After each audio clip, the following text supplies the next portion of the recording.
we are gonna be having some fun.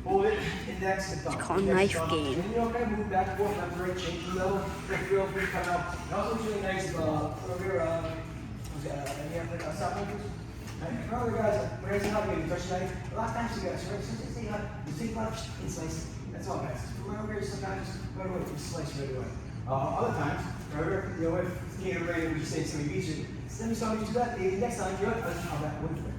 Alright, so typically I can do with trash and bowl movements. Remember, it's one slice and done. So if I was moving around, I was moving game attack, move around. Yeah, we're down right in, and try to take something away. Right? You know what?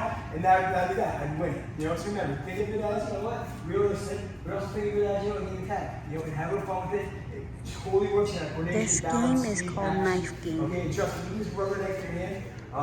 When you're sparring, that punch is snap, you use it.